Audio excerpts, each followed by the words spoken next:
Percuma PPKM kalau aparat negaranya tidak mengawasi dengan disiplin. Kalau efektif COVID turun, ekonomi naik. Ya kan? Ini ekonomi karena PPKM turun, COVID-nya naik. Ya, karena kalau ditutup semua ambruk ekonominya.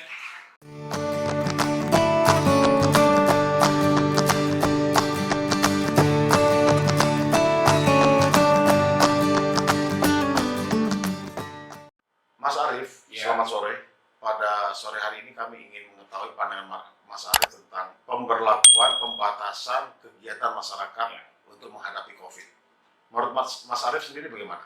Kan begini, kemarin kan Presiden ngomong ada PPKM atau PSBB ya.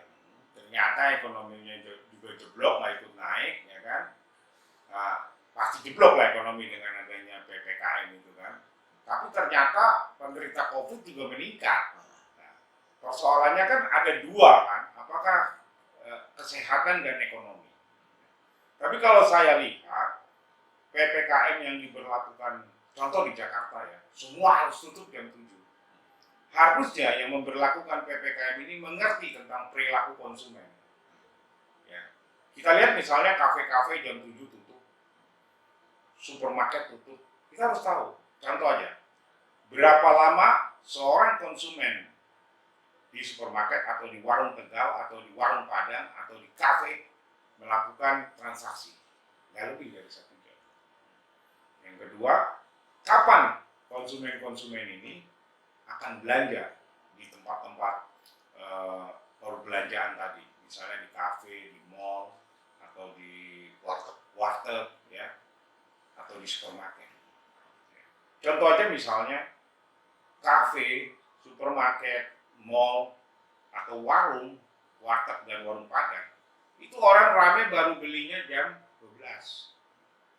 Nanti rame lagi setelah maghrib jam 6. Artinya udah mendekati jam 7. Harusnya tidak perlu pembatasan waktu sampai jam 7.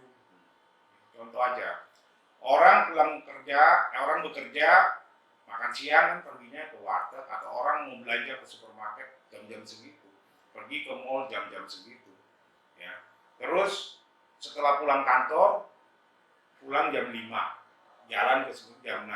Nah, hanya pendek dia waktu belanjanya, akhirnya tidak belanja. Dan orang juga buka toko males dengan pemberlakuan itu kan.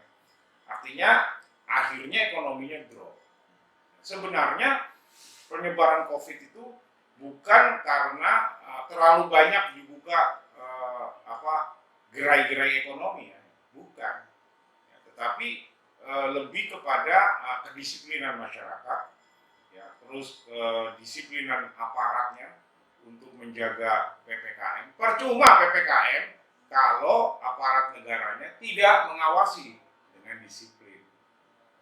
Ya, kan? Artinya saya sangat tidak setuju pembatasan kegiatan ekonomi kayak di Jakarta misalnya sampai jam 7. Enggak. Contoh aja, sebenarnya kita harus tahu kenaikan COVID itu kemarin itu kan November Desember. Kita lihat kegiatan November Desember ini apa?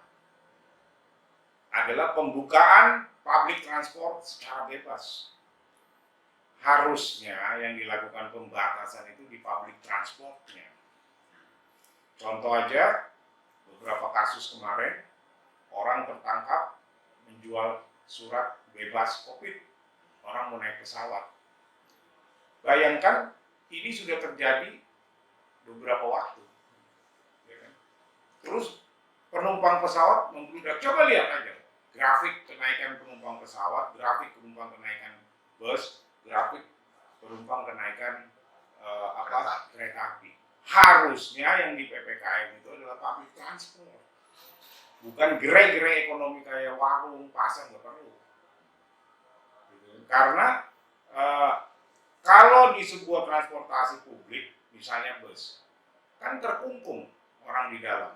Misalnya bus AC, dia perjalanan ke daerah bisa 4 jam, 6 jam. Disitulah virus. Pesawat, disitulah virus. Ya, coba aja kalau kita PPKM kan public transport, yang bukan public logistik ya, bukan transport logistik ya, tapi adalah untuk publiknya, itu pasti akan menurun. Jadi kalau ditutup itu dibatasi jam kerjanya supermarket, pasar, warung, ambruk Pak ekonominya. Bagaimana PPKM yang dilakukan di industri atau di pabrik-pabrik atau misalnya di kantor-kantor? Apakah akan efektif? Saya rasa nggak efektif ya. Ternyata kan COVID bertambah. Kalau efektif kan COVID turun, ekonomi naik. Ya kan? Ini ekonomi karena PPKM turun, COVID-nya naik. Harusnya kan dengan ekonomi turun dibayar dengan penyebaran COVID yang menurun. Ini kan enggak. Itulah yang buat marah presiden.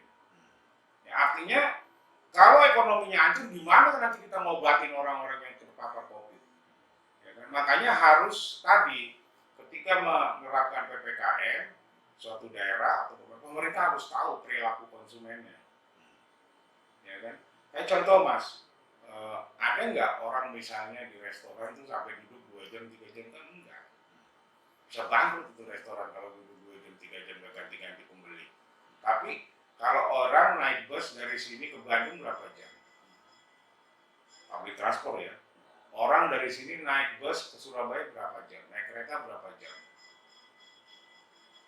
Nah, lebih menyebarnya lebih banyak. Tapi dengan di PPKM yang transportasi, perhotelan, restoran juga kan ikut ditutup karena kemudian ambruk. Gini loh Mas, kalau kita mau tahu ya Mas, contoh aja sekarang, berapa sih penumpang pesawat terbang sehari? Kita hitung. Dengan jumlah total penduduk Jakarta yang melakukan aktivitas ekonomi. Ya kan? Tapi itu apa ya? Nyebar kemana-mana COVID-nya. Karena apa? Disiplin pengawasannya untuk naik ke pesawat itu kurang. Dan orang Indonesia itu biasanya ada beberapa ya orang Indonesia yang punya moral yang tidak baik. Itu tadi beli surat COVID dengan mudah. Contohnya Mas mau pergi besok pagi jam 4 pagi, jam 10 malam Mas ditelepon oleh saudaranya. Dengan mudah kan beli aja surat COVID bisa naik pesawat. Itu yang terjadi. Ya kan? Artinya dengan ditutupnya public transport itu di PPKM itu hanya lalu lintas manusianya aja berkurang dari daerah ke daerah. Tapi kayak misalnya di Jakarta kan nggak berkurang, orang bisa naik motor. Hanya orang Jakarta yang mau ke Surabaya aja nggak bisa naik public transport, terpaksa dia naik pribadi. Nah kalau naik mobil pribadi kan paling berdua bertiga, kalau kena kan cuma berdua bertiga. Tapi kalau satu orang kena naik bus Mas, 100 orang Pak kena. Gitu.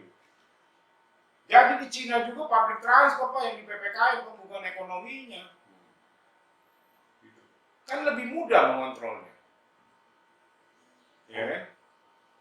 Nah, karena kalau ditutup semua ambruk ekonominya. Oke Mas, makasih banyak ya.